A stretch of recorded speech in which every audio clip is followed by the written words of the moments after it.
How are you? Let's warm this party up. I say Q4, you say baby. Q4. Q4. Q4. Hell yeah. Good morning now. As you can tell, my topic today is Q4 baby. 30 million in Q4. Let's start this presentation. Now, before I get into actual Q4, I really wanted to start with this quote. So let's read it all together, right? People will do anything for those who encourage their dreams, justify their failures, allay their fears, confirm their suspicions, and help them throw rocks at their enemies. Let this sink for just a millisecond. Encourage dreams, justify failures, allay fears, confirm suspicions, and help throw rocks at the enemies. This quote is very important to me because I truly believe that real marketing fits into this quote. So I want us all to carry this message and carry this quote throughout this whole presentation, okay? Right, my presentation is going to be divided into 3 parts. So first part, I want to talk about main BFCM principles, so 3 most important ones of them. Second, I'll switch those principles and we'll see how we can use those principles in practice, and I'll share with you guys our actual Q4 calendar that we have mapped out for one of our biggest accounts for this year. And the third part is going to be touching on buying intent, timing, and how to leverage that to get some more revenue, right? So if you're wondering who the fuck is this guy, my name is Kemzura, Chief Growth Officer at Sugutan. Some numbers of what we've managed to achieve, but this is not, picture looks good, right? I like this picture. Principles, right? So overall, there's a lot of course, principles in Q4 and BFCM. I've selected 3 most important ones to me personally, right? Number 1 is going to be acquisition versus retention. Now, I still hear too often or too much people saying, oh, CPMs will increase in November. Oh, you have to prepare your audiences and your list ahead of time because it's going to be too expensive to acquire new customers. And I personally do not agree with that at all. Because if we look holistically at all of our businesses, if we look at LTVs, repeat rates, the acquisitions acquired in Q4 is literally a gold fucking mine, right? So our personal goal and our sweet spot is always to have 50-50 split between acquisition and retention revenue in Q4, right? So I'm saying don't be afraid of CPMs, and let's talk why, right? So at the end of the day, all of the digital marketing comes down to a very simple formula, right? It's how much you pay for your traffic, at what percentage they convert, and how much they're paying for your product, right? So whenever one of the formula's component changes, all we have to do is manipulate the other parts of the formula to make the ROAS and to make the scaling work, right? So conversion rate will increase because it's Q4 and everyone is more, intended to buy and blah, blah, blah. So conversion rate increase can offset your cost increase. But what is the most important thing is AOV, right? If you increase AOV, this is what's going to scale you, and this is what's going to scale your acquisitions, right? So bundles, upsells, all of those things, that should be a big priority in your strategy, again, to make that formula work. Because at the end of the day, yes, costs increase, but who cares? If we up the conversion rate, if we up the AOV, nobody cares. We still get the ROAS, we can still scale, right? Principle number 2 is offer strategies. Now, when it comes to offers, my personal belief is that the biggest struggle, or let's say the biggest struggle for me personally each year is to understand how I want to move the sale percentages from one campaign to another campaign, right? Because it's not really about the percentage itself. Knowing your COGS and your margins and all of that, it's easy for you to decide, what sale you can or can't run, right? But what is important is seeing all 3 months as a pattern, as a, chart, and understanding how your discounts are gonna move through those 3 months, right? So I want to share 3 offer strategies, and we'll talk quickly about them, and I'll tell you which one I prefer most. So strategy 1 is pyramid. So it's basically, you start at October, let's say Halloween or whatever, you start at the lowest discount. In this example, let's say it's 20%. You're climbing up your offers until the Black Friday, Cyber Monday. You reach your peak of the offer, because this is where the buying intent peak in most cases is. And after that, you start going down in a pyramid, right? Strategy number 2, ladder, right? So pretty self-explanatory picture. What this means is that throughout the whole Q4, we're upping the offers, and then at the end of Q4, we reach the peak. Strategy number 3 is roller coaster.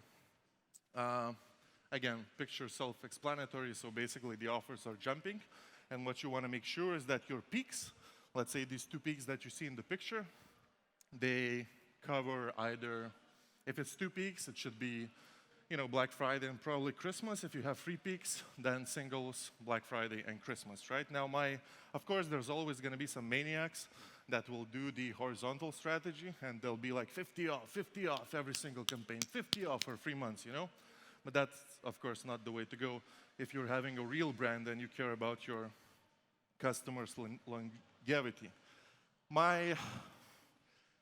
I've tried to test these different, offer strategies in different accounts in the last 3 years.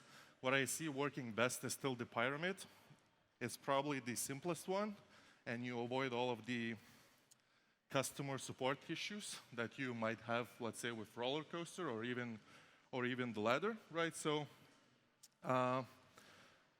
we always, when we're using pyramid, what's most important for us is to understand the buying intent, where the buying intent is going to be strongest, at which periods, and climb up the offer up until the top, and after that we start climbing down. So pretty simple, right?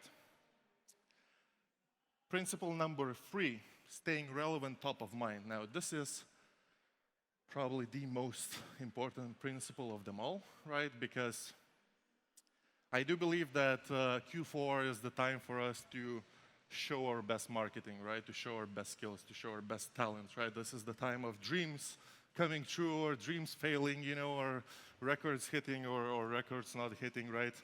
And then if you don't hit your records, you feel like shit, because January 1st, every motherfucker on LinkedIn is going to be posting his success stories of last quarter, right? So one very smart person, one of our partners, he once told me, he was like, Matas, do you know what is the real formula for money? And he said it's frequency multiplied by time spent, right? So of course it is ideological formula, right? But when you think about it, what is e-commerce, right? E-commerce is just a shopping experience that is moved to internet, right? And if we would go back in time 10, 15 years and we would think about shopping, the only thing that would pop to our mind is physical stores, right? Now, how physical stores are making money? Literally by this formula, right? So our goal, especially in Q4, is to stay relevant, to make people spend as much time as possible in our stores or in our profiles or in our events or whatever, and be visible to them as frequent as possible, right? So build hype, start controversial topics, great reasons to speak about you. Now, controversiality overall is one of the strongest selling angles or strategies that exists there. At the same time, it's one of the most difficult strategies, because when it comes to controversiality, it is really hard in reality to come up with a hook or trigger that will create this, I call it, what the fuck feeling, right? So I'll give you a hint. Health starts with gut. Is this controversial to you or no? Can someone raise hands if it is? Not controversial to anyone. Only one guy. Thank you, man. Save me. data shows that it is controversial, but because we're in Dubai KINZA event and it's the best talent here, maybe you're not falling for marketing tricks, right? So in order to get to controversial statements or facts, what we need to do is understand our audience at its deepest possible level. I would even say intimate level, right? So, of course, what resonates with your audience, we always try to understand what motivates them, what values they get, what anxiety they get, and understand them as people. We forget our products, we forget our brand for a while. We just focus on the person itself, right? And I always say, forget strategies, forget hacks. It's not about that. It is really about your unique customer, and my strategy might work for me. But there's a big chance that it will not work for you if your core audience avatar is completely different, right? So I want to share one quick interesting thing how, like a strategy, not a strategy, but a methodology that we have to help us understand that audience at its deepest level. So what I like to do is basically spy on people in a very basic way. Let's say if you would export all of your customers, the highest LTV or highest value customers, and you would, dedicate a lot of time with your junior people to go and find every single human, every single customer in Facebook, and look through their interests, look through their pages that they're following, what athletes they're following, what movies they're liking, what pages they're following, literally everything that you can extract, and you would group that data, you would start seeing patterns, right? Now, I'm a pattern guy. Whenever I see pattern, I get very excited about that. But the end of that is that once we, let's say, analyze 1,000 customers, right? Now, of course, we will not be able to find all 1,000 in Facebook. Let's say we found 200 of them in Facebook. We pulled all of the data if the profiles are not private, right? We group them in a sheet. We see what's repeating, right? What comes after is that we actually go to Facebook and try to test those pages or interests related to pages. And the end result is funny. Imagine skincare, women's skincare brand. You know what we're targeting as one of our best interests? It's fucking vampire movies. Like this Twin Light or whatever with like 2 boys and 1 girl. This is literally like really, really well working audience, right?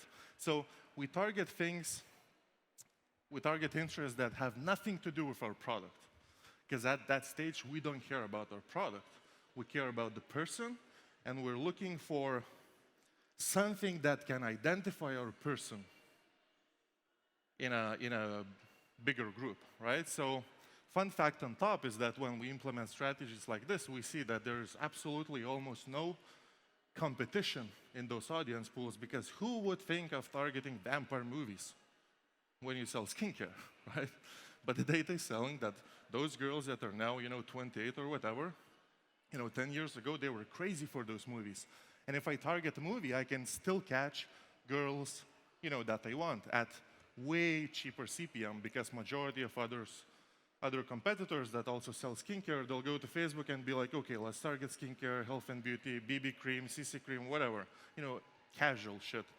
And then everyone's competing for the same audiences, and they get their CPMs more expensive. Now, it helps on the performance side, but more importantly, it helps us to understand the person at an intimate level, because that's what it takes to be able to then build the hype and understand what is or what is not controversial for that specific audience, right? So we just covered 3 principles. Now I want to take those principles and go into Q4 calendar. I'm going to go over October, November, and December, and we'll talk a little bit practical how we can implement such things, right? So let's talk with October.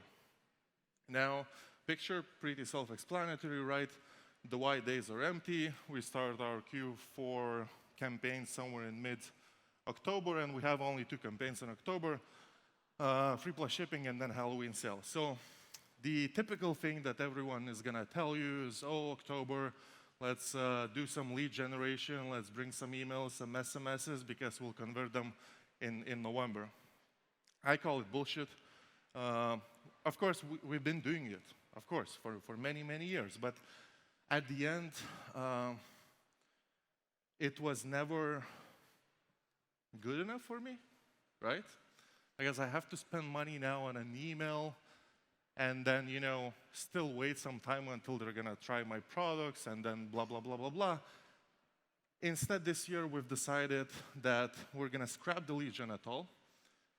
And instead of lead gen, we'll do acquisition gen, right?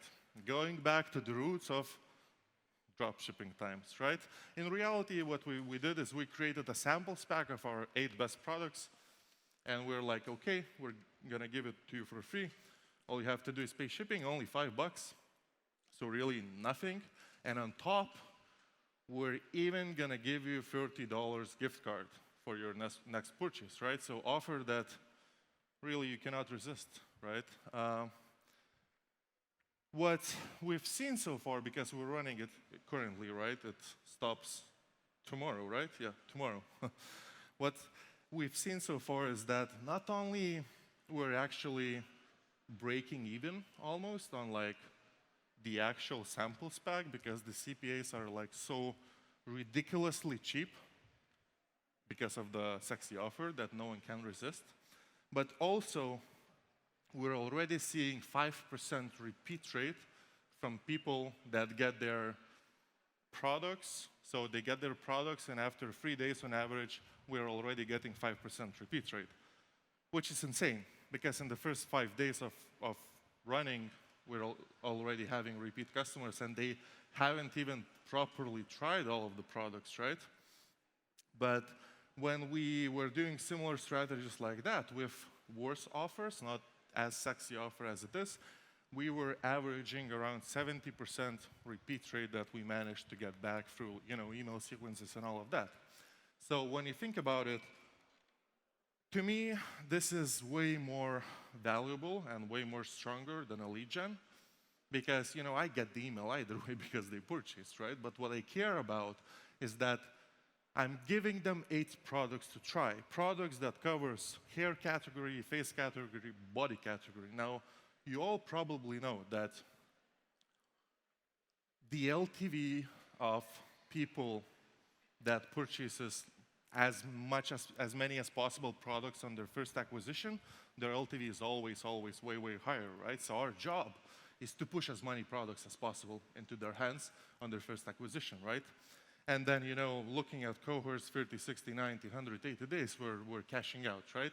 Not only that, we push them to subscription, so their first subscription payment is already free money. I have to spend absolutely zero to obtain that, and all I pay is $5 to attract a customer, right? So we'll see. I don't have, of course, all of the final data just yet.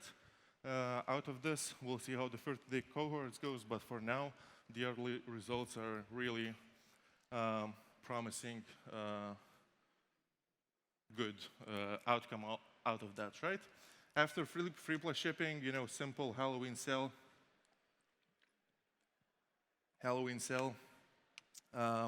We're gonna take all of those free shippers, right? We're gonna convert them, cash them out quickly, because again, the goal with free plus shipping is that we have made 30K inventory, right? So we're acquiring 30,000 new customers in like this period, right? I think we're a little bit short. We're maybe at 26 right now, but maybe we'll get there. Now, idea is that we will push to reconvert them in Halloween, right? And because they're so happy, because trust me, guys, the customer support and the comments have so much appreciation for an offer like this. I've literally read so many comments from women that are like, nobody does this. Other brands don't do this, And like, you are so confident in the quality of your product that you're literally giving 8 product samples, which are, by the way, not very small samples, like decent samples, that is not like one-time use, for free, right? because this is how much you trust your product quality. And I've seen it over and over and over again that those customers that are acquired with this feeling of, gratitude, their LTV is going to skyrocket, and we're going to bank from them crazy revenue next year. And not even next year. The plan is, we reconvert them first time in Halloween. November, we're going to make a second sale from them in, Black Friday, Cyber Monday. And then December, we'll talk about our new product launch. And because they're at that point, I expect them to be already loyal. My plan is even to re-engage them again in December, right? November. So campaigns, pretty self-explanatory. When it says VAP, we're doing VAP sale for private list.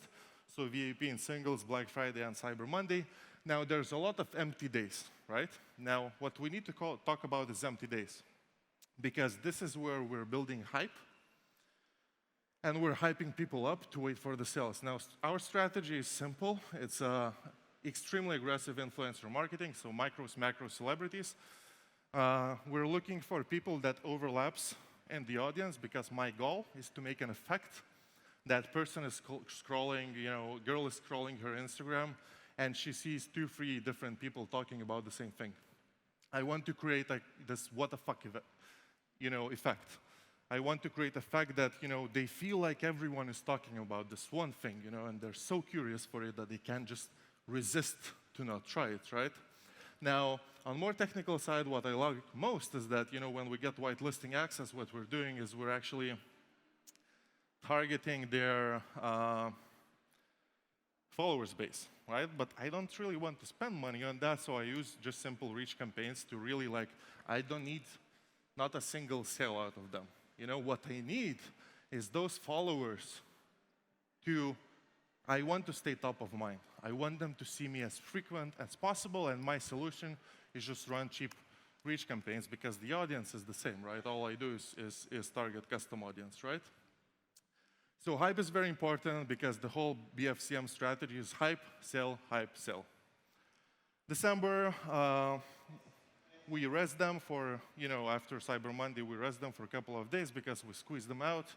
We launch a product, Christmas sale, free shipping after. By the way, free shipping usually is very strong in those moments. If you can afford, to pay out of your pocket, 10, 20 bucks price, it will pay out, because again, the late buyers will feel gratitude to you.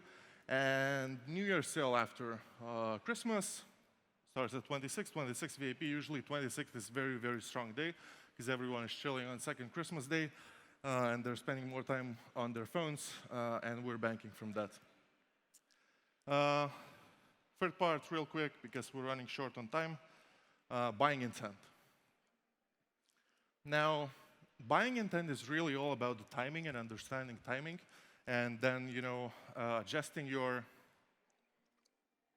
investments ahead of time to bank on that timing and to get as much as possible out of your investments, right? So here's a breakdown of average performance in Q4, right? So in our case, October 5 mil, we dropped the MER down, because again, we're spending quite a bit of money on free shipping, and we're okay with our MER being a little bit lower in October. November, we do 15. So average increase from October to November is 250 to 300% up. From November to December, average is going down by a third, or best case, if your gifting is super strong, staying at 0. So November 15, 2.5 MER, December 10 mil, 2.5 MER. Now, what is important here is I'm sharing with you guys our 1 month as example, the breakdown inside the month, right? So buying intent doesn't stop at quarterly window. Buying intent doesn't stop at monthly window. Buying intent doesn't stop at weekly window, right? For us to leverage timing at our perfect capacity, we need to be able to break down different time frames, right? So we went through quarterly time frame. Now we're looking into weekly time frame. This is November as example. What is important here to specify is how percentages of target revenue are changing week from week and how that translates into revenue, right? So week 1, as you saw in calendar, we don't do nothing. It's post-Halloween. We're going to go down, you know. All we do is hype, hype, hype, hype, but hype doesn't sell on these days alone, so we're going down to like 125K daily revenue, and we're okay with that, right? Second week, we do singles, 25%. Now, singles intent has been increasing and increasing over years, and there's even beliefs or projections that singles buying intent might even reach Black Friday's intent, maybe if not this year, maybe next year. So I'm banking strong on singles, right? After singles, we have early Black Friday, but early Black Friday sale time frame is shorter than singles because singles we do 5 days, right? After singles, we do more hype, and we switch to early Black Friday only for 3 days. So of course, we know that the weekly time frame is going to go, weekly results after singles is going to go lower, because what we care most is that I know for a fact that singles buying intent is stronger than early Black Friday, right? So 25% singles, 15% early Black Friday, and then we enter into Black Friday, Cyber Monday. The average of the end of the month is we always aim to generate 50% of monthly revenue from Black Friday to Cyber Monday, right? So Black Friday week, 40%, Cyber Monday, 15%, and then we're done with November. Last breakdown, so we did quarter, we did month, now we're gonna do week, right? So I'm taking the actual Black Friday week from Monday to Sunday and showing you, again, what our historical data and what our experience from tracking and understanding buying intent is telling us, right? So Monday, Tuesday, we're not gonna run a sale, it's gonna be mega, mega hype, it's gonna be the biggest hype ever. Again, we go down to our usual revenues, 125K a day, nothing too crazy, right? Wednesday, first day of the sale. As normal, the first day of the sale usually has a better traction than second day, especially, you know, emails and SMSs really pick up best, you know, on first day compared to second. So first day, big spike up, second day going down a little bit, Friday, of course, the biggest day. This is where, again, we have all of the initiatives planned out, celebrities, you know, a lot of macros of like 1 to 10 million followers, all are publishing something, and we're doing the biggest sell-off on Friday. Saturday we go down a little bit, and Sunday we pick up because it's the, last chance. Final thoughts to wrap this up. Again, most important things, guys, stay top of mind. Scale acquisitions, push AOV up. This is one of your strongest weapons. Simplify offers and communications. I didn't touch that in the presentation, but it's simple. You all know that already because everyone's been talking about that for forever. And leverage timing. With the same amount of investment, you can get way, way, way more out of it if you start understanding what is the right time to push, what is the right time to hold.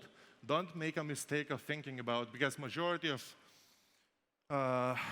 competition still thinks in a way that, okay, if I have 3 million budget and I have 30 days, you know, like they're trying to think that they need to spend consistently similar investments throughout the day, like throughout the whole month. This is bullshit, right? Because you have, you know, better buying intent, you have worse, you know, lower buying intent, and, you know, in some moments you're not getting as much as you can, in some moments you're losing, and then at the end of the month or quarter, your results don't look as sexy as they could be, right? So thank you so much for being here with me, for listening to my presentation. Here's my contact detail. If you want to get in touch, ask any questions, or just